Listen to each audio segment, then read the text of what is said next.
నమస్కారం, news vision కు స్వాగతం. ముందుగా వార్తల్లోని ముఖ్యాంశాలు.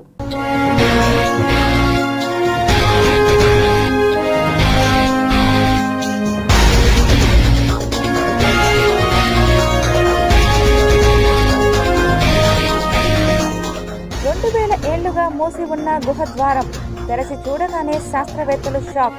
లోపల దాగి ఉన్న మరో ప్రపంచం. ఓవైపు బంగారం, మరోవైపు మల్లెపూలు. మార్కెట్లో రికార్డు స్థాయిలో ధరలు.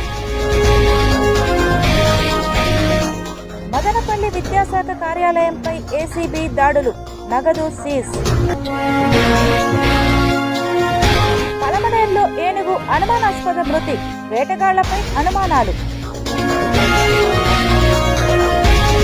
మార్చి నెలాఖరు నుండి టీటీడీ ఆలయాలలో అన్నప్రసాద వితరణ. భక్తుల నుండి వస్తున్న ఈమెయిల్స్ విశ్లేషించి పరిష్కారానికి చర్యలు. ఈవో అనిల్ కుమార్ సింఘాల్ వెల్లడి. తిరుమలలో ఏనుగుల హల్చల్, అప్రమత్తమైన అటవీ సిబ్బంది.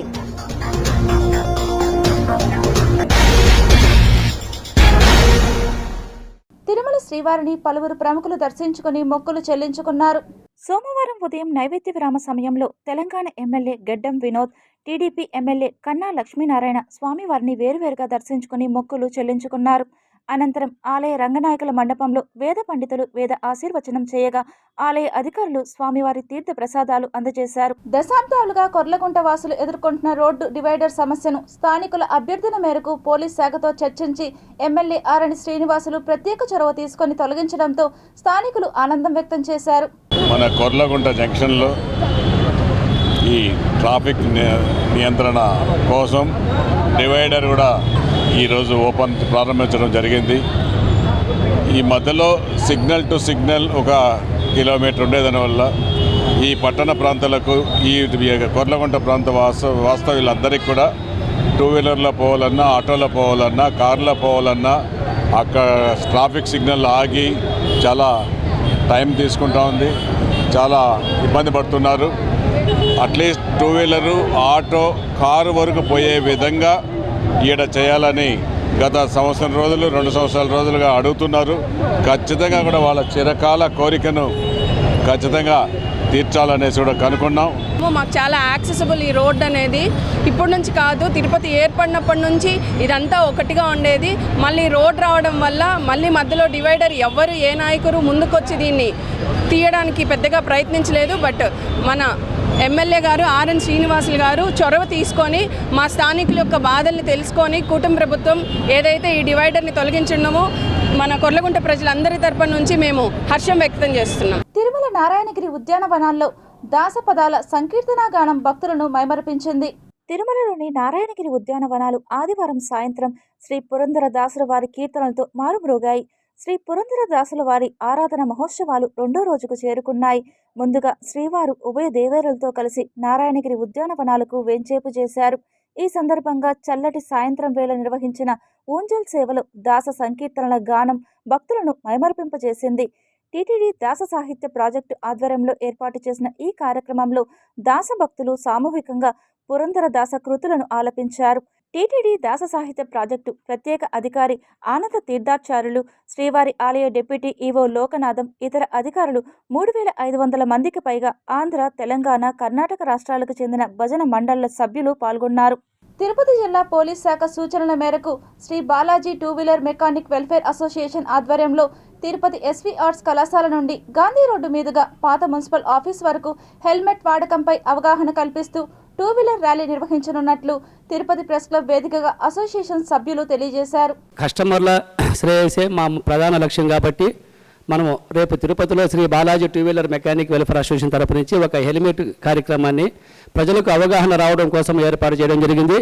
ఇందులో చాలా వరకు యువత మనకు కోర్టు కూడా ఏం చెప్పిందంటే పట్టణ పరిధిలో 6 కిలోమీటర్లు హెల్మెట్ అవసరం లేదని చెప్తూ మరొక మాట చెప్పింది, మీ ప్రాణాలకు మీరే రక్షణ అని కూడా చెప్పింది. అంటే ఏమి, మన ప్రాణాలు మన చేతుల్లో ఉన్నాయి కాబట్టి తప్పనిసరిగా మనమంతా కూడా హెల్మెట్ వేసుకొని ప్రయాణం చేయాలా. ఒక హెల్మెట్ ప్రోగ్రామ్ చేస్తున్నాం. 20వ తారీఖు మంగళవారం తెల్లారితో 10 గంటలకు తిరుపతిలో మన తిరుపతి జిల్లా ఎస్పీ గారు ఆదేశాల నుంచి తిరుపతి అవగాహన ప్రోగ్రాం హెల్మెట్ ద్వారా మనకు తిరుపతి ప్రజలకు అందరికీ ఒక అవగాహన ప్రోగ్రాం పెడుతున్నామండి. దానికి ప్రతి ఒక్క సభ్యులు ఈ మీటింగ్కి హాజరయ్యి మాకు జయప్రదం గురించాలని కోరుకుంటూ అటు మీడియా మిత్రులందరినీ కూడా మా ముందుండి మమ్మల్ని నడిపించాలని కోరుకుంటున్నామండి. పార్వేటి మండపం వద్ద ఏనుగుల గుంపు మరోసారి హల్చల్ చేశాయి. ఆదివారం అర్ధరాత్రి తిరుమల అటవీ ప్రాంతం నుంచి ఏనుగుల గుంపు ఒక్కసారిగా రహదారిపైకి వచ్చింది. ఆ విషయాన్ని విధుల్లో ఉన్న అటవీ శాఖ సిబ్బంది గుర్తించారు.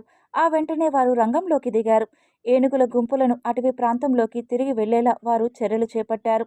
అయితే ఈ సమయంలో పాప వినాశనంకు భక్తుల రాకపోకలు లేకపోవడంతో పెద్ద ముప్పు తప్పిందని అటవీశాఖ సిబ్బంది తెలిపారు. గతంలో సైతం పార్వేటి మండపం 7వ మైలురాయి వద్ద ఏనుగులు గుంపులుగా రహదారిపైకి ఒక్కసారిగా వచ్చేవి. ఈ సందర్భంగా టీటీడీ ఏర్పాటు చేసిన ఫెన్సింగ్ని సైతం ధ్వంసం చేసిన ఘటనలు గతంలో చాలానే ఉన్నాయి. దాంతో ఏనుగులు అడవి నుంచి బయటకు రాకుండా అటవీశాఖ సిబ్బంది పటిష్టమైన చర్యలు చేపట్టారు. దాంతో ఏనుగుల గుంపులు రహదారిపైకి వచ్చే ఘటనలు చాలా వరకు తగ్గాయి.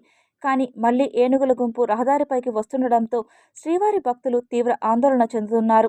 రాత్రి వేళల్లో ఇలా రహదారులపైకి ఏనుగులు రాకుండా ఉండేలా ప్రత్యేక చర్యలు తీసుకోవాలని టీటీడీ అటవీశాఖ ఉన్నతాధికారులను శ్రీవారి భక్తులు కోరుతున్నారు. రాష్ట్రంలో నకిలీ వైద్యులపై కఠిన చర్యలు తీసుకుంటామని రాష్ట్ర వైద్య మండలి చైర్మన్ డాక్టర్ దగ్గుమాటి శ్రీహర్రావు హెచ్చరించారు.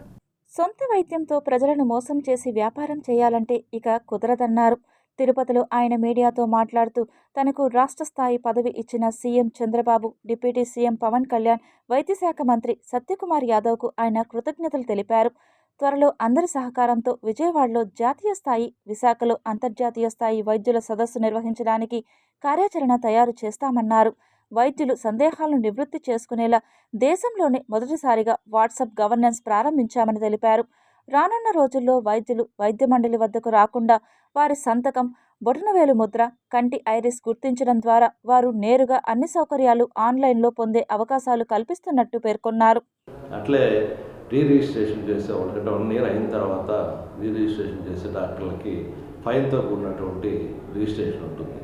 రెన్యువల్ చేస్తాం. వాళ్ళకి రిజిస్ట్రేషన్ చేసి వాళ్ళకి మెంబర్షిప్ సేమ్ మెంబర్షిప్ని కంటిన్యూ చేస్తాం. కానీ కొందరు డాక్టర్లు దగ్గర 20-25 సంవత్సరాలు కూడా వాళ్ళు రెన్యువల్ చేసుకుంటుండటం వల్ల వాళ్ళకి రిజిస్టర్ చేసేటప్పుడు దగ్గర 40,000 దాకా అవుతూ ఉండేది. దాన్ని మేము 55 సంవత్సరాల లోపల ఉన్న వాళ్ళకి 8,000 రూపాయలు, 75 సంవత్సరాలు పైబడిన వారికి 6,000 రూపాయలు చేశాము. అట్లా రిజిస్ట్రేషన్స్ కూడా మనకు గతంలో ఏమంటే రెన్యువల్ చేసుకోవాలంటే వాళ్ళు రెన్యువల్ పూర్తిగా టైం అయిన తర్వాత మాత్రమే రెన్యువల్ చేసుకునే అవకాశం ఉండేది. ఆంధ్రప్రదేశ్ విద్యుత్ మీటర్ రీడర్స్ అసోసియేషన్ సభ్యులు ఏఐటీయూసీ ఆధ్వర్యంలో తిరుపతి ఏపీఎస్పీడీసీఎల్ కార్యాలయం ముందు తమకు ఉద్యోగ భద్రత కల్పించాలంటూ రిలే దీక్షలకు దిగారు. ఆంధ్రప్రదేశ్ విద్యుత్ సంస్థలు దశాబ్దాలుగా పనిచేస్తున్న సుమారు 3,800 మంది విద్యుత్ ట్రేడర్లకు రాష్ట్ర ప్రభుత్వం ఎన్నికల సమయంలో ఇచ్చిన హామీకి కట్టుబడి పరిష్కారం చూపాలని, అర్హత ఉన్న ఉద్యోగికి సంస్థలు శాశ్వత ఉద్యోగం కల్పించాలంటూ ఆంధ్రప్రదేశ్ విద్యుత్ మీటర్ రీడర్స్ అసోసియేషన్ సభ్యులు తిరుపతి ఏపీఎస్పీడీసీఎల్ కార్యాలయం ముందు 3 రోజుల పాటు రిలే దీక్షలు నిర్వహిస్తామని తెలియజేశారు. అప్పటికి తమ సమస్యను పరిష్కరించకపోతే సీఎండీ కార్యాలయాన్ని ముట్టడిస్తామని హెచ్చరించారు. కాబట్టి ఇన్ని రోజుల సమస్యలు మేము పనిచేస్తున్నటువంటి మాకు శాశ్వత ఉద్యోగం కల్పించాలనే ఉద్దేశం, అంటే అర్హతను బట్టి ఉంటాయన్నమాట. ఇప్పుడు ఐటీఐ చేస్తుంటే వాళ్ళని ఫీల్డ్ అసిస్టెంట్గానో, లేదంటే పోల్ట్రీ ఫోల్ వర్కర్గానో, లేదంటే షిఫ్ట్ ఆపరేటర్గానో వాళ్ళకి నియమించాలని, ఒకవేళ డిగ్రీ క్వాలిఫికేషన్ ఉంటే వాళ్ళందరూ కూడా కంప్యూటర్ ఆపరేటర్కి ఇవ్వాలని చెప్పేసి కూడా ఒక ప్రధానమైన డిమాండ్గా మేమందరూ డిమాండ్ చేస్తున్నాం. మేము మా సమస్యలు మాకు వినిపించుకుంటున్నాము గవర్నమెంట్కి, కానీ మాకు గవర్నమెంట్ నుండి ఎలాంటి స్పందన లేదు. అందువలన మాకు భద్రత ఉద్యోగ భద్రత కల్పించాలని మేము కోరుచున్నాము. కల్పించిన వేళ మేము ఏ దేనికైనా మేము సిద్ధంగా ఉన్నాము. దయచేసి మా గవర్నమెంట్ మా విన్నపాన్ని ఆలకించి మాకు ఉద్యోగ భద్రత కల్పించాలని మేము కోరుచున్నాము. తిరుపతి నగరపాలక సంస్థ కార్యాలయంలో సోమవారం నిర్వహించిన ప్రజా ఫిర్యాదుల పరిష్కార వేదికకు 36 వినతులు వచ్చాయని కమిషనర్ ఎన్ మౌర్య తెలిపారు. సోమవారం తిరుపతి నగరపాలక సంస్థ కార్యాలయంలో డయల్ యువర్ కమిషనర్ ప్రజా ఫిర్యాదుల పరిష్కార వేదిక కార్యక్రమాన్ని నిర్వహించారు. ఈ కార్యక్రమంలో 25 మంది కార్యాలయంకు నేరుగా వచ్చి వినతులు సమర్పించగా 11 మంది ఫోన్ ద్వారా తమ సమస్యలు తెలిపారు. కాగా తమ వార్డుల్లో సమస్యలు పరిష్కరించాలని deputy mayor Mudranarayana, RC Munikrishna, కార్పొరేటర్లు నరసింహాచారి, నరేంద్రలు కమిషనర్ను కోరారు. కాగా భవానీ నగర్ నందు ఆక్రమణ నిర్మాణం తొలగించాలని, టీడీఆర్ బాండ్లు ఇప్పించాలని, మంగళం, గరుడాద్రి నగర్, రేణిగుంట శ్రీనివాసపురంలో సీసీ రోడ్లు, డ్రైనేజీ కాలువలు నిర్మించాలని, 50 వార్డులోని డీమార్ట్ వద్ద స్పీడ్ బ్రేకర్ ఏర్పాటు చేయాలని, ఏపీ హౌసింగ్ కాలనీలో వర్కర్స్ మరో చోటుకు మార్చారు పరిశీలించాలని, శాంతినగర్లో అక్రమ నిర్మాణాలు అరికట్టాలని, పద్మావతి పార్కులో ఆట వస్తువులు బాగు చేయాలని, జీవకోన అంబేద్కర్ విగ్రహం వద్ద చిరు వ్యాపారులు రోడ్డును ఆక్రమించారు తొలగించాలని, అంకుర హాస్పిటల్ సమీపంలో చెత్త కుప్పలు రోడ్లు శుభ్రం చేయాలని, కాటన్ మిల్ వద్ద రోడ్డు బాగు చేయాలని, శ్రీదేవి కాంప్లెక్స్ పక్కన టీటీడీ పరిపాలనా భవనం పక్కన వేసిన రోడ్లలో వాహనాలు పార్కింగ్ చేస్తున్నారు, తగు చర్యలు చేపట్టాలని, సినిమా థియేటర్లలో పార్కింగ్ వసూలుపై చర్యలు చేపట్టాలని, రాఘవేంద్ర నగర్లో యూడీఎస్ లీకేజీ అరికట్టాలని కోరారు. ఆయా విభాగాల అధికారులు క్షేత్రస్థాయిలో పరిశీలించి పరిష్కరించాలని అధికారులను ఆదేశించారు. ఈ కార్యక్రమంలో అదనపు commissioner Sharadadevi, deputy commissioner Amaraiah, superintendent engineer Shyam Sundar, municipal ఇంజనీర్లు Tulasikumar, Gomathi, health officer doctor Yuva Anvesh, DCP Khan, revenue అధికారులు సేతు మాధవ్, రవి, ఉద్యానవన శాఖాధికారి Harikrishna, fire officer Srinivasulu, veterinary officer Gunasekhar, డీఈలు, ఏసీపీలు, శానిటరీ సూపర్వైజర్లు తదితరులు ఉన్నారు. పలమనేరు నియోజకవర్గంలో ఏనుగు మృతి చెందిన ఘటన కలకలం రేపింది. గంగవరం మండలం కల్లుపల్లి అటవీ ప్రాంతం సమీపంలో పొలాల్లో ఓ ఏనుగు మృతి చెంది పడి ఉండడంతో గ్రామస్తులు ఆందోళనకు గురయ్యారు. దీంతో అటవీశాఖ అధికారులకు సమాచారాన్ని చేరవేశారు. కల్లుపల్లి సమీపంలోని ఈశ్వరయ్య అనే రైతు పంట పొలంలో ఏనుగు చనిపోయి పడి ఉన్నట్లు స్థానికులు తెలిపారు. గజరాజును కరెంటు పెట్టి చంపేశారా, లేదా ప్రమాదవశాత్తు కరెంట్ షాక్ తగిలి చనిపోయిందా, లేక అనారోగ్య కారణాల వలన మృతి చెందిందా అనే విషయాలు అటవీశాఖ అధికారులు తెలియజేయాల్సి ఉంది. గతంలో కూడా పలమనేరు నియోజకవర్గ కౌండిన్య అటవీ పరిధిలో కొన్ని ఏనుగులు ప్రమాదవశాత్తు కరెంట్ షాక్ వలన చనిపోవడం జరిగింది. మరోసారి అటువంటి ఘటన జరగడంతో అధికారులు విచారణ మొదలుపెట్టారు. చిత్తూరు జిల్లాలో పంట పొలాలపై ఏనుగులు తరచుగా దాడి చేస్తున్నాయి. గ్రామాల్లోకి వస్తున్న ఘటనలు జరుగుతూనే ఉన్నాయి. పంట నష్టం జరుగుతుందని కరెంట్ షాక్ పెట్టి చంపేశారా అనే కోణంలో అధికారులు విచారిస్తున్నారు. తిరుపతి జిల్లాలో 77వ గణతంత్ర దినోత్సవ వేడుకల నిర్వహణకు పకడ్బందీగా ఏర్పాట్లు చేయాలని జిల్లా కలెక్టర్ వెంకటేశ్వర్ పేర్కొన్నారు. 77వ భారత గణతంత్ర దినోత్సవ వేడుకలను సంబంధిత శాఖల అధికారులు సమన్వయంతో పనిచేసి ఘనంగా నిర్వహించుటకు పక్కాగా ఏర్పాట్లు చేపట్టాలని జిల్లా కలెక్టర్ వెంకటేశ్వర్ అధికారులకు ఆదేశాలు జారీ చేశారు. సోమవారం మధ్యాహ్నం స్థానిక కలెక్టరేట్ వీడియో కాన్ఫరెన్స్ హాల్ నందు జిల్లా కలెక్టర్ వెంకటేశ్వర్, జిల్లా SP Subbarayudu, municipal corporation commissioner Maurya, trainee collector Sandeep Raghuvanshi, జిల్లా రెవెన్యూ అధికారి జి నరసింహులు తదితర సంబంధిత అధికారులతో కలిసి ఈ నెల 26న నిర్వహించనున్న 77వ భారత గణతంత్ర దినోత్సవ వేడుకలకు సంబంధించి అధికారులతో సమావేశం నిర్వహించి దిశానిర్దేశం చేశారు. ఈ సందర్భంగా కలెక్టర్ మాట్లాడుతూ, భారత గణతంత్ర దినోత్సవ వేడుకలు ఈ నెల 26న పోలీస్ పెరేడ్ గ్రౌండ్ నందు నిర్వహించడం జరుగుతుందని, ఈ కార్యక్రమాన్ని పూర్తి పర్యవేక్షణ ఆర్డీఓ చేయాలని, గ్రౌండ్ నందు బందోబస్తు, జెండా వందనం, స్టేట్ డెకరేషన్ను, కవాతు ఏర్పాట్లను పోలీస్ శాఖ, సీటింగ్ ఏర్పాట్లను అర్బన్ తహసీల్దార్, విద్యార్థులచే సాంస్కృతిక కార్యక్రమ నిర్వహణ డీఈఓ చూడాలని, ప్రథమ చికిత్సా కేంద్రం మరియు అత్యవసర వైద్య సేవల ఏర్పాట్లను డిఎంఎన్హెచ్ఓ, పారిశుద్ధం, త్రాగునీరు ఏర్పాట్లను మున్సిపల్ కమిషనర్, గ్రామీణ నీటి సరఫరా ఎస్సీ చూడాలన్నారు. ఏపీ ఎస్పీడీసీఎల్ వారు నిరంతర పవర్ సప్లై ఉండేలా చర్యలు తీసుకోవాలని సూచించారు. ప్రభుత్వ సంక్షేమ అభివృద్ధి పథకాలపై స్టాల్స్ మరియు శకటాలను సంబంధిత శాఖలు ఏర్పాటు చేయాలన్నారు. జిల్లాలోని వివిధ శాఖలు సాధించిన ప్రగతి నివేదికను క్రోడీకరించి స్పీచ్ నోట్ రూపొందించడం, పబ్లిక్ అడ్రస్ సిస్టమ్ ఏర్పాటును సమాచార పౌర సంబంధాల శాఖ పర్యవేక్షించాలని, వివిధ శాఖలలో పనిచేసిన వారి నైపుణ్యాలను గుర్తించి జాబితాను వెంటనే కలెక్టర్ కార్యాలయంకు పంపించాలన్నారు. ఎవరికి కేటాయించిన పనులను శాఖల సమన్వయంతో సక్రమంగా నిర్వహించాలని ఆదేశించారు. ఈ సమావేశం నందు అడిషనల్ ఎస్పీ రవి మనోహరాచారి, డిఎస్పీలు Tirupati RDO Rammohan, DWAMA PD Srinivasa Prasad, TUDA secretary Srikanth, DEO Kumar, DIPR O Guruswamy Shetty, సంబంధిత జిల్లా అధికారులు తదితరులు పాల్గొన్నారు. తిరుపతి నగరపాలక సంస్థ కమిషనర్ మౌర్య ఆకస్మిక తనిఖీలు నిర్వహించారు. తిరుపతి మున్సిపల్ కార్పొరేషన్ పరిధిలోని 25వ డివిజన్లో కమిషనర్ మౌర్య సంబంధిత అధికారులతో కలిసి ఆకస్మిక తనిఖీలు నిర్వహించారు. ఈ తనిఖీలలో భాగంగా రైల్వే అప్పర్ పాస్ బ్రిడ్జిలో పెండింగ్లో ఉన్న పనులను వేగవంతం చేయాలని సంబంధిత అధికారులకు ఆదేశాలు జారీ చేశారు. ఈ సందర్భంగా 25వ డివిజన్ కార్పొరేటర్ నరసింహ మీడియాతో మాట్లాడుతూ, సోమవారం ప్రజా సమస్యల పరిష్కార వేదిక కార్యక్రమానికి తమ డివిజన్ పరిధిలో ఉన్న సమస్యలను పరిష్కరించాలని కోరుతూ వినతి పత్రాన్ని అందజేసిన నేపథ్యంలో కమిషనర్ స్పందించి తమ వార్డు పర్యటన రావడం సంతోషంగా ఉందని ఈ సందర్భంగా 25వ డివిజన్ కార్పొరేటర్ నరసింహ మీడియాతో మాట్లాడుతూ సోమవారం ప్రజా సమస్యల పరిష్కార వేదిక కార్యక్రమానికి తమ డివిజన్ పరిధిలో ఉన్న సమస్యలను పరిష్కరించాలని కోరుతూ వినతి పత్రాన్ని అందజేసిన నేపథ్యంలో కమిషనర్ స్పందించి తమ వార్డుకు పర్యటనకు రావడం సంతోషంగా ఉందని అందులో భాగంగా పెండింగ్లో ఉన్న సమస్యలను పరిష్కరించాలని తెలిపారు. ఇటీవల రైల్వే అప్పర్ పాస్ బ్రిడ్జ్ ఏర్పాటు చేసిన నేపథ్యంలో కొద్దిపాటి పనులు పెండింగ్ ఉన్న వాటిని పరిష్కరించి వార్డు ప్రజలకు అందుబాటులోకి తీసుకురావాలని విన్నవించారు. అందుకు కమిషనర్ మౌర్య సానుకూలంగా స్పందించి పరిష్కారానికి మార్గం చూపుతామని తెలిపినట్లు చెప్పారు. మొదట స్కూళ్ళకు సంబంధించిన సమస్యని పరిష్కరించాలన్న ఒక మంచి నిర్ణయంతో ఈరోజు ఇన్స్పెక్షన్కి రావడం జరిగింది. దీనిలో భాగంగా ఈ గేట్ స్కూల్కి సంబంధించిన ఈ యొక్క అప్పర్ పాస్ బ్రిడ్జు కొంత ప్రమాదకరంగా ఉన్న విషయాన్ని కమిషనర్ గారు కూడా అంగీకరించారు. వెంటనే దీనికి తగిన విధంగా ప్రమాదరహితంగా చేస్తామని మాటిచ్చారు. అలాగే గేట్ స్కూల్లో ఇంతవరకు కనీసం స్కూల్ బోర్డు కూడా నోచుకోలేదు. అధికారులపైన కమిషనర్ గారు తీవ్రమైన అసహనం వ్యక్తం చేశారు. ఎందుకంటే స్కూళ్ళకు సంబంధించి బోర్డు కూడా పెట్టలేకపోయినారన్న బాధ కమిషనర్ గారిలో కూడా కనిపించింది. వెంటనే స్కూళ్ళకి సంబంధించిన బోర్డులు ఏర్పాటు చేయమన్నారు.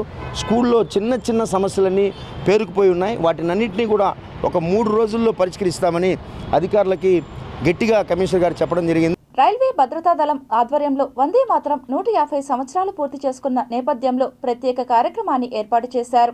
తిరుపతి రైల్వే స్టేషన్ పరిధిలో వందే మాతరం 150 సంవత్సరాలు పూర్తయిన సందర్భంగా డివిజన్ పరిధిలో బ్యాండ్ పర్ఫార్మెన్స్ కార్యక్రమాన్ని ఏర్పాటు చేశారు. ఈ కార్యక్రమానికి ముఖ్య అతిథిగా licensing officer, Tirupati railway station director Satyanarayana, railway protection 4 circle inspector Sandeep Kumar ముఖ్య అతిథులుగా విచ్చేశారు. ఈ సందర్భంగా వారు మీడియాతో మాట్లాడుతూ వందే మాతరం గేయం దేశభక్తిని, మాతృభూమిపై ప్రేమాభిమానాలను పెంపొందిస్తూ ప్రజలను ఐక్యం చేయడంలో కీలక పాత్ర పోషిస్తుందని గుర్తు చేశారు.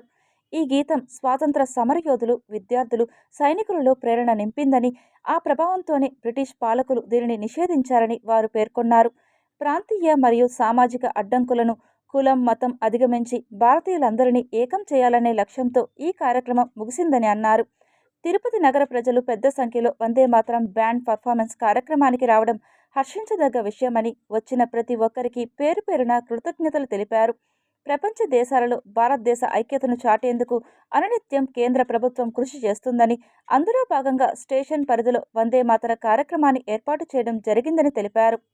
ఆల్ జోన్స్ హెడ్ క్వార్టర్లో నామినేట్ చేసేసి అదే వాళ్ళు ప్రోగ్రామ్స్ ఇస్తుంటారు. ఆ వందే మాతరం సాంగ్లో 6 వేరియేషన్స్ ఉంటే ఆ సాంగ్ అంతా ప్లే చేస్తున్నారు స్టాఫ్. వీళ్ళందరూ ఆర్పిఎఫ్ వాళ్ళు సికింద్రాబాద్లో ఉంటారు. మనకు డివిజన్ దేంద్ర అంటే తిరుపతి నామినేట్ అయింది. గుంటకల్ డివిజన్లో తిరుపతి నామినేట్ అయింది. ఆ ప్రోగ్రాంలో భాగంగా తిరుపతి పెడుతున్నారు. మొన్న చార్మినార్ హెడ్ క్వార్టర్ హైదరాబాద్ డివిజన్లో చార్మినార్ పెట్టారు. నెక్స్ట్ విజయవాడ ఉంటుంది, నెక్లెస్ రోడ్ ఉంటుంది. ఆ విధంగా ప్రోగ్రామ్ ఇచ్చారు. ఇది మన సౌతర్న్ రైల్వే హెడ్ క్వార్టర్కి సంబంధించిన బ్యాండ్ అనమాట. ఓన్లీ ఒకే బ్యాండ్ ఉంటుంది. 23 మంది స్టాఫ్ ఉంటారు వీళ్ళు. సో మన సౌతర్న్ రైల్వేని నామినేట్ చేసిన బ్యాండ్ అనమాట. ఈరోజు వీళ్ళు ఇక్కడికి వచ్చి ఈరోజు ఇక్కడ ప్లే చేస్తున్నారు. చాలా బాగా ప్లే చేశారు. మన తిరుపతి లోకల్ అందరూ వచ్చారు. ఈ పర్ఫార్మెన్స్ ఈరోజు బందోబస్తు మన ఈస్ట్ పోలీస్ వాళ్ళు కానీ, ట్రాఫిక్ పోలీస్ వాళ్ళు కానీ చాలా బాగా మనకు సపోర్ట్ చేశారు. రాష్ట్ర ముఖ్యమంత్రి నారా చంద్రబాబు నాయుడు ఆదేశాల మేరకు టీటీడీ ఆలయాలలో మార్చి నెలాఖరు నుండి అన్నప్రసాద వితరణ చేపట్టేందుకు చర్యలు చేపట్టాలని టీటీడీ కార్యనిర్వహణాధికారి అనిల్ కుమార్ సింఘాల్ అధికారులను ఆదేశించారు. సోమవారం తిరుపతిలోని టీటీడీ పరిపాలనా భవనంలోని ఈవో ఛాంబర్లో టీటీడీ అధికారులతో ఈవో సమీక్షా సమావేశం నిర్వహించారు. ఈ సందర్భంగా ఈవో మాట్లాడుతూ ప్రస్తుతం టీటీడీలోని 56 ఆలయాలలో అన్నప్రసాద వితరణ కొనసాగుతోందని, మార్చి నెలాఖరు నాటికి అన్ని ఆలయాలలో 2 పూట్ల అన్నప్రసాద వితరణ జరిగేలా ప్రణాళికలు రూపొందించాలని పేర్కొన్నారు. అదేవిధంగా దేశవ్యాప్తంగా పలు రాష్ట్రాలలో టీటీడీ ఆలయాల నిర్మాణాలకు చర్యలు చేపట్టాలన్నారు. అస్సాం రాష్ట్రంలోని గౌహతి, బీహార్లోని పాట్నా, తమిళనాడులోని కోయంబత్తూర్, కర్ణాటకలోని బెల్గాం ప్రాంతాలలో టీటీడీ ఆలయాల నిర్మాణానికి ఆయా రాష్ట్ర ప్రభుత్వాలు ఆమోదించి నిర్మాణాలకు స్థలాలను కూడా కేటాయించినట్లు పేర్కొన్నారు.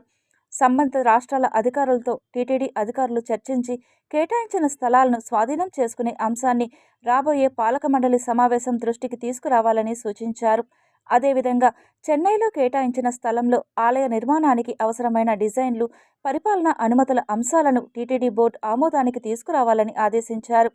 రుషికేశ్లోని పీఏసీ కూలిపోయే స్థితిలో ఉందని పేర్కొంటూ టీటీడీ ఇంజనీరింగ్ అధికారులు పరిశీలన చేపట్టి వచ్చే ఫిబ్రవరి నెలలోపు నూతన పీఏసీ నిర్మాణానికి కార్యాచరణ రూపొందించాలని సూచించారు. టీటీడీలోని ఇంజనీరింగ్ విభాగంలో ఖాళీగా ఉన్న ఏఈ పోస్టుల భర్తీ కోసం వచ్చే ఏప్రిల్ మాసంలో పరీక్షలు నిర్వహించేందుకు తేదీలను ఖరారు చేయాలని ఆదేశించారు. వేద పారాయణదారులుగా ఎంపికైన వారిలో 164 మందిని టీటీడీ ఆలయాలలో నియమించగా మిగిలిన 536 మందిని ఇతర ఆలయాల్లో నియమించేందుకు వీలుగా ఫిబ్రవరి మాసంలో ఉత్తర్వులు జారీ చేయాలని సూచించారు. టీటీడీ ప్రమాణాలకు అనుగుణంగా 150 మంది అర్చకులకు, 68 మంది పోర్టు వర్కర్లకు ఫిబ్రవరి నెలలో 3 విడతలుగా శిక్షణ కార్యక్రమాలు నిర్వహించాలని ఆదేశించారు.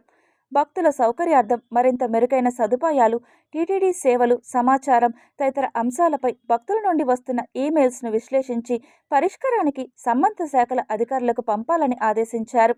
అలాగే భక్తులు కోరుతున్న తాజా సమాచారాన్ని టీటీడీ వెబ్సైట్లో నిరంతరం అప్డేట్ చేయాలని సూచించారు. ఈ సమావేశంలో TTD JEO V Veerabrahmam, FA and CAO O Balaji, CE TV సత్యనారాయణతో పాటు ఇతర అధికారులు పాల్గొన్నారు. రాష్ట్రంలో ఉన్న డప్పు కళాకారుల సమస్యలను పరిష్కరించాలంటూ తిరుపతి జిల్లా కలెక్టరేట్ కార్యాలయం ముందు నిరసన కార్యక్రమాన్ని చేపట్టారు. రాష్ట్ర కమిటీ పిలుపు మేరకు రాష్ట్రంలోని అన్ని జిల్లా కలెక్టరేట్ కార్యాలయం ముందు డప్పు కళాకారుల సమస్యలు పరిష్కరించాలంటూ అన్ని జిల్లా కలెక్టరేట్ కార్యాలయం ముందు పెద్ద ఎత్తున నిరసన కార్యక్రమాన్ని చేపట్టారు. ఈ నిరసన కార్యక్రమానికి కేవీపీఎస్ తిరుపతి జిల్లా కమిటీ సంపూర్ణ మద్దతు పలికింది. ఈ సందర్భంగా పలువురు నాయకులు మాట్లాడుతూ రాష్ట్రంలోని ప్రభుత్వం 18 నెలలు అవుతున్నా ఇంతవరకు డప్పు కళాకారులకు సరైన న్యాయం చేయలేదని ఆవేదన వ్యక్తం చేశారు. ప్రతి డప్పు కళాకారులకు 7,000 పెన్షన్ పెంచాలని, అదేవిధంగా 45 సంవత్సరాలకు తగ్గించి పెన్షన్ నమోదు ప్రక్రియ వెంటనే ప్రారంభించాలని డిమాండ్ చేశారు. డప్పు కళాకారులందరికీ ఐడెంటిటీ కార్డులు ఇవ్వాలని, డ్రస్సు, డప్పు, గజ్జలు రాష్ట్ర ప్రభుత్వమే పంపిణీ చేసి ప్రభుత్వ పథకాల్లో ప్రచారంలో భాగంగా చేసి నిరుద్యోగ భృతి కల్పించాలని కోరారు. కాబట్టి మేము ఈ కూటమి ప్రభుత్వాన్ని ఈ కలెక్టర్ ద్వారా మేము కోరేది ఏంటంటే డప్పు కళాకారులందరినీ కూడా మనసులుగా గుర్తించండి. డప్పు కళాకారులందరికీ కూడా డప్పులు ఇవ్వాలి, గజ్జలు ఇవ్వాలి, ప్రభుత్వం తరపున గుర్తింపు కార్డులు ఇవ్వాలి. అదేవిధంగా 50 సంవత్సరాలు ఉన్నటువంటి వాళ్ళందరికీ పెన్షన్లు ఇవ్వాలి. అదేవిధంగా ఇళ్ల స్థలాలు లేని వాళ్ళందరికీ ఇళ్ల స్థలాలు ఇవ్వాలి. ఇలాంటి న్యాయమైనటువంటి సమస్యలు పరిష్కరించాలని కలెక్టర్ గారి ద్వారా మేము ఈ ప్రభుత్వాన్ని మరీ డిమాండ్ చేస్తున్నాం. కళాకారులకి రాయితీ కల్పించాలని, జీవిత బీమా ఏర్పాటు చేయాలని, ఈ విధమైనటువంటి ఒక 12 డిమాండ్లతో ఈరోజు జిల్లా కార్యాలయం వద్ద ధర్నా చేయడం జరుగుతుంది. ఈ యొక్క ధర్నాలో ఇక్కడ ఉన్నటువంటి కళాకారులందరూ కూడా వీళ్ళకి జీవన భృతి లేక డబ్బే జీవనాధారంగా బతుకుతున్నటువంటి పరిస్థితుల్లో ఈరోజు వాళ్ళకు బతుకు జీవనం చాలా దారుణంగా ఉంది. ఏ పెళ్లి కార్యాలైనా, జాతరలైనా ఈ యొక్క డప్పు కళాకారులు లేకుండా ఏ కార్యము ముందుకు జరగదు. Tirupati Shubhamastu shopping mall Christmas, carnival, Sankranti festival, lucky డీప్లో ఎలక్ట్రిక్ స్కూటర్లు గెలుపొందిన విజేతలకు తిరుపతి జిల్లా భారతీయ జనతా పార్టీ అధ్యక్షులు సామంచి శ్రీనివాస్ చేతుల మీదుగా బహుమతులను అందజేశారు. శుభమస్తు షాపింగ్ మాల్ క్రిస్మస్, నూతన సంవత్సర, సంక్రాంతి సందర్భంగా నిర్వహించిన 39 ఎలక్ట్రిక్ స్కూటర్లు, 2 కార్ల లక్కీ డీప్లో భాగంగా తిరుపతి శుభమస్తు షాపింగ్ మాల్లో షాపింగ్ చేసి ఎలక్ట్రిక్ స్కూటర్లు గెలుపొందిన విజేతలకు తిరుపతి భారతీయ జనతా పార్టీ జిల్లా అధ్యక్షులు సామంచి శ్రీనివాసులు విజేతలకు బహుమతులను అందజేశారు. ఈ సందర్భంగా ఆయన మాట్లాడుతూ నమ్మకానికి, నాణ్యతకు మరో పేరు అయిన శుభమస్తు షాపింగ్ మాల్ యాజమాన్యం మన్నిక గల బట్టలను సరసమైన ధరలతో అందజేయడంతో పాటు ఇటువంటి లక్కీ డీప్లు ఏర్పాటు చేసి వినియోగదారులను ఆకట్టుకోవడంలో ఎప్పుడూ ముందుంటుందని తెలియజేశారు. ఇటువంటి మహత్ కార్యంలో తనని భాగస్వామిని చేసినందుకు శుభమస్తు షాపింగ్ మాల్ యాజమాన్యమైన బయ్యా వాసు, బయ్యా రవిలకు ప్రత్యేక అభినందనలు తెలియజేశారు. ట్రాన్స్పరెంట్గా లక్కీ డిప్ ద్వారా విజేతలను ఎంపిక చేయడం అనేది 39 రోజుల పాటు ఇది నిరంతరాయంగా 39 బహుమానాలు ఇక్కడ కొనుగోలు చేసినటువంటి శుభమస్తు షాపింగ్ మాల్లో కొనుగోలు చేసినటువంటి కస్టమర్లకు ఇవ్వడం జరిగింది. చాలా తక్కువ ధరకు నాణ్యమైనటువంటి అన్ని రకాల వస్త్రాలు యువతులు, యువకులు కుటుంబ సమేతంగా తక్కువ ధరకు కొనుగోలు చేసే విధంగా తిరుపతి ప్రజలకే కాకుండా రాష్ట్రంలో రాజమండ్రి, గుంటూరు, విజయవాడ, కడప, విశాఖపట్నం ఇలా అనేక చోట్ల బ్రాంచ్లను ఓపెన్ చేసి కస్టమర్ల యొక్క మనసును గెలుచుకున్నటువంటి శుభమస్తు షాపింగ్ మాల్ నిర్వహించినటువంటి ఈ లక్కీ డ్రాలో గెలుపొందినటువంటి విజేతలకు ఇవాళ మేము ఈ ద్విచక్ర వాహనాలను అందించడం జరిగింది. టుడే బంపర్ డ్రాలో స్కూటర్ వచ్చిందని నాకు ఫోన్ ద్వారా తెలిసింది. సో ప్రతి సంవత్సరం నేను ప్రతి పండగకి కానీ శుభమస్తువులోనే షాపింగ్ చేస్తాను. ఎందుకంటే అందరికీ సరసమైన ధరలు, నాణ్యత అన్నీ ఉంటుంది కాబట్టి. Acharya NG Ranga agriculture university, Sri Venkateswara agriculture college Tirupati ఆధ్వర్యంలో 2 రోజుల పాటు శ్రీ వెంకటేశ్వర వెటర్నరీ యూనివర్సిటీ ఆడిటోరియంలో జాతీయ స్థాయి సదస్సును నిర్వహించనున్నట్లు అగ్రికల్చర్ యూనివర్సిటీ అధికారులు తెలియజేశారు. ఈ సదస్సు ముఖ్య ఉద్దేశం ఏమంటే రైతాంగ సమస్యలకి పరిష్కారం చూపే దిశగా కొత్త టెక్నాలజీ ఆవిష్కరణలను మనము ప్రాచుర్యంలోకి తెచ్చేదానికి ఈ జాతీయ సదస్సు నిర్వహిస్తున్నాము. సో వ్యవసాయ విశ్వవిద్యాలయంతో పాటుగా ఇండియన్ పైథోపెథలాజికల్ సొసైటీ న్యూఢిల్లీ వారు, అట్లాగే సొసైటీ ఆఫ్ అగ్రికల్చర్ సైంటిస్ట్ మన వ్యవసాయ కళాశాలలో ఉన్నటువంటి ఈ సొసైటీ ద్వారా ఈ జాతీయ సదస్సు సింపోజియం రేపు 20 తేదీ జనవరి 20 తేదీ 21 తేదీలో నిర్వహించడం జరుగుతుంది. ఇందు మూలంగా మనకు సుమారు 8 రాష్ట్రాల నుంచి కూడా ఈ పరిశోధనా పత్రాలు మనకు పంపించారు. వీటన్నిటిని గురించి కూడా కూలంకుషంగా 2 రోజులు మనము దాని గురించి క్షుణ్ణంగా వాళ్ళు ప్రెజెంట్ చేస్తారు. అదేవిధంగానే ఏం చేయాలనేది డిస్కషన్ కూడా వస్తుంది. సో వీటన్నిటిని కూడా మనము కూలంకుషంగా, ముఖ్య ఉద్దేశం ఏంటంటే రైతుకు ఏ విధంగా మనము వ్యవసాయంలో నికర ఆదాయాన్ని పెంచడానికి ఇవన్నీ. వేమన జయంతి సందర్భంగా తిరుపతి యశోదా నగర్లోని వేమన విజ్ఞాన కేంద్రంలో ప్రముఖ సామాజిక విశ్లేషకులు, సాహితీవేత్త తెలకపల్లి రవికు వేమన సాహితీ పురస్కార ప్రధానోత్సవ సభను ఘనంగా నిర్వహించారు. వేమన సంబంధించినటువంటి వేమన సాహిత్యానికి సంబంధించినటువంటి అనేక అంశాలపైన ఈరోజు తెలకపల్లి రవి గారు అలాగే మేడిపల్లి రవికుమార్ గారు ఇద్దరు చర్చించబోతున్నారు. ఈ యొక్క గొప్ప అవకాశాన్ని, గొప్ప వ్యక్తి గురించి ఈరోజు తెలుగు ప్రజల నాలుకలపై వేమన గురించి మాట్లాడినటువంటి ఏ వ్యక్తి కూడా ఉండడు. అటువంటి గొప్ప వ్యక్తి పైన ఈరోజు ఒక పురస్కారాన్ని మేము ఇవ్వడం అనేటువంటిది వేమన విజ్ఞాన కేంద్రానికి మేము ఒక గొప్ప గౌరవంగా భావిస్తున్నాం. చాలా ఘనుడైనటువంటి వేమన తెలుగు జాతి ఉన్నంతకాలం తెలుగు జాతి భాష యొక్క పదునుకు, దాని యొక్క నైశిత్యానికి, తెలుగు పలుకుబడికి మారుపేరు వేమన. మూఢనమ్మకాల మీద పోరాటమైనా, మనుషుల యొక్క వ్యక్తిత్వాన్ని పెంచడమైనా, పెత్తనాన్ని, ఆధిపత్యాన్ని ప్రశ్నించడమైనా వేమనకు సాటి వచ్చేటటువంటి కవి మరెవరు లేరు. అందులో మన సమాజంలో కులతత్వాలు, మతతత్వాలు ఇటీవల కాలంలో కొత్తగా సనాతనం అని చెప్పి ఒక విధమైన ఛాందసాన్ని పెంచుతున్న ధోరణులు వచ్చినప్పుడు మనం వేమనను మరొకసారి గుర్తు చేసుకోవటం. ప్రజా సమస్యల పరిష్కార వేదికకు వచ్చిన అర్జీలపై ప్రత్యేక శ్రద్ధ పెట్టి పరిష్కారం చూపాలని జిల్లా కలెక్టర్ వెంకటేశ్వర్ అధికారులను ఆదేశించారు. ప్రజా సమస్యల పరిష్కార వేదిక కార్యక్రమంలో వచ్చిన అర్జీలపై ప్రత్యేక శ్రద్ధ పెట్టి పరిష్కారం చూపాలని జిల్లా కలెక్టర్ డాక్టర్ ఎస్ వెంకటేశ్వర్ సంబంధిత అధికారులను సూచించారు. సోమవారం ఉదయం జిల్లా కలెక్టరేట్ నందు ఏర్పాటు చేసిన ప్రజా సమస్యల పరిష్కార వేదికలో జిల్లా కలెక్టర్ అర్జీదారులకు గౌరవప్రదంగా కుర్చీలు ఏర్పాటు చేసి వివిధ ప్రాంతాల నుండి వచ్చిన వారికి త్రాగునీటి, టీ సౌకర్యం, మెడికల్ క్యాంప్ ఏర్పాటు, గ్రామాల నుండి వచ్చే వారికి కావాల్సిన సదుపాయాలను కల్పించి వారి సమస్యలను సావధానంగా వింటూ అర్జీలు స్వీకరించారు. ఈ సందర్భంగా ప్రజా సమస్యల పరిష్కార వేదికలో వచ్చిన అర్జీలకు వేగవంతంగా పరిష్కారం చూపాలని, అర్జీదారుల సమస్యలపై నిర్లక్ష్యం చూపరాదని, అర్జీదారులు సంతృప్తి పొందేలా పరిష్కారం చూపాలని తెలిపారు. ఇన్ఛార్జ్ జాయింట్ కలెక్టర్ గోవిందరావు, జిల్లా రెవెన్యూ అధికారి నరసింహులు, స్పెషల్ డిప్యూటీ కలెక్టర్లు దేవేందర్ రెడ్డి, సుధారాణి, రోజ్మాన్ ప్రజల నుండి అర్జీలు స్వీకరించారు. వివిధ ప్రాంతాల నుండి వచ్చిన అర్జీదారుల నుండి వినతులను స్వీకరించి ఆన్లైన్ నమోదుతో సిబ్బందికి రసీదులు అందించారు.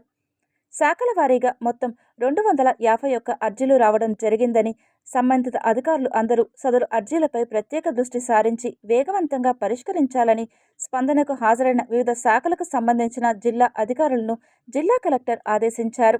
గ్రీవెన్స్ కార్యక్రమం అనంతరం జిల్లా కలెక్టర్ మాట్లాడుతూ సూళ్లూరుపేట నందు జిల్లా యంత్రాంగం సమన్వయంతో నిర్వహించిన ఫ్లెమింగో ఫెస్టివల్ 2026 వేడుకలు అత్యంత ఘనంగా, క్రమబద్ధంగా నిర్వహించి విజయవంతం చేశారని తెలిపారు. రాష్ట్రంతో పాటు ఇతర ప్రాంతాల నుంచి వచ్చిన సందర్శకులను ఆకర్షించే విధంగా పర్యాటక, సాంస్కృతిక కార్యక్రమాలు నిర్వహించడం అభినందనీయమని పేర్కొన్నారు. సూళ్లూరుపేట నందు నిర్వహించిన ఫ్లెమింగో ఫెస్టివల్ 2026 వేడుకలు జిల్లా యంత్రాంగం సమన్వయంతో ఘనంగా నిర్వహించి విజయవంతం చేశారని, జనవరి 12 నుండి 15 వరకు నారావారిపల్లె నందు సంక్రాంతి సంబరాలు, వివిధ ప్రారంభోత్సవాలు, శంకుస్థాపనలు చాలా అద్భుతంగా నిర్వహించారని, స్వర్ణ నారావారిపల్లె అభివృద్ధికి కృషి చేసిన నోడల్ అధికారులకు మరియు సిబ్బందికి రాష్ట్ర ముఖ్యమంత్రి నారా చంద్రబాబు నాయుడు అభినందనలు తెలియజేశారన్నారు.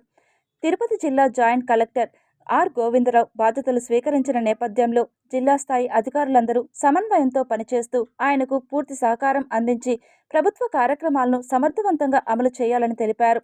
తిరుపతి జిల్లా కలెక్టరేట్ కార్యాలయంలో కరెంటు లేకపోవడంతో అర్జీదారులు తీవ్ర ఇబ్బందులకు గురయ్యారు. అదేవిధంగా రైల్వే కోడూరు నియోజకవర్గం పుల్లంపేటలో నివాసముంటున్న సాలమ్మ అనే మహిళ గత 65 సంవత్సరాలుగా జీవనం సాగిస్తున్నామని, తమకు చెందిన 3 సెంట్లు భూమిని కొంతమంది రాజకీయ అధికారుల అండదండలతో ఆక్రమించుకున్నారని, ఇప్పటికైనా జిల్లా కలెక్టర్ తమకు న్యాయం చేయాలంటూ మీడియా ముందు వాపోయారు. అన్నమయ్య జిల్లా డీఈఓ కార్యాలయంపై ఏసీబీ అధికారులు దాడులు నిర్వహించి లంచం తీసుకుంటున్న అధికారులను రెడ్ హ్యాండెడ్గా పట్టుకున్నారు. అన్నమయ్య జిల్లా మదనపల్లెలో Gurramkonda ABC school correspondent Seshadri Naidu దగ్గర సోమవారం 45,000 లంచం తీసుకుంటుంటే పట్టుకున్నామని Kadapa ACB DSP Sitaramarao, CI Nagaraju తెలిపారు. స్కూల్ అనుమతికి బాధితుడు మదనపల్లి డీవైఈఓకు దరఖాస్తు చేశాడని, ఫైల్ను పాస్ చేయడానికి జిల్లా విద్యాశాఖ సీనియర్ అసిస్టెంట్ మెహబూబ్ బాషా అలియాస్ మున్నా, ఆ కార్యాలయం అసిస్టెంట్ డైరెక్టర్ రాజశేఖర్ 45,000 లంచం డిమాండ్ చేయడం జరిగిందన్నారు. బాధితుడు లంచం తీసుకుంటూ ఉండగా నిందితుల్ని రెడ్ హ్యాండెడ్గా పట్టుకున్నామని తెలిపారు. Tirupati bullion gold jewellery and silver merchants association సమాచారం మేరకు తిరుపతి లోకల్ బులియన్ మార్కెట్లో బంగారం, వెండి ధరలు ఇలా ఉంటాయి. 24 క్యారెట్ల బంగారం 10 గ్రాముల ధర 1,48,860 రూపాయలు. 22 క్యారెట్ల బంగారం 1 గ్రాము ధర 13,396 రూపాయలు. వెండి 1 కేజీ ధర 3 లక్షల రూపాయలు. రీటైల్ వెండి 1 గ్రాము ధర 305 రూపాయలుగా ఉంటుంది. వార్తలు ముగించే ముందు ముఖ్యాంశాలు మరోసారి చూద్దాం.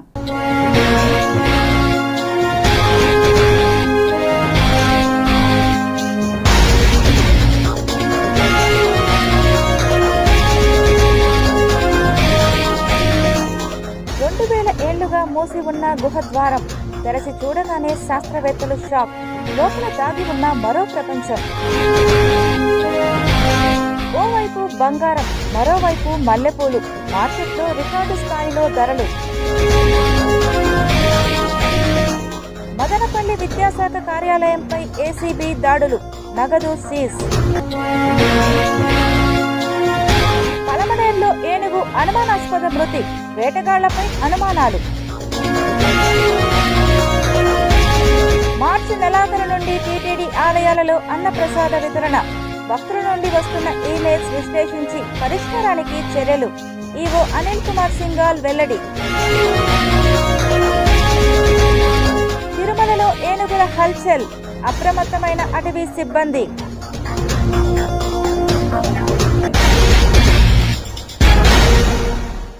ఈ వార్తలు ఇంతటితో సమాప్తం. సమగ్ర సమాచారంతో నిమిషంలో మళ్ళీ కలుద్దాం. అంతవరకు సెలవు. నమస్కారం.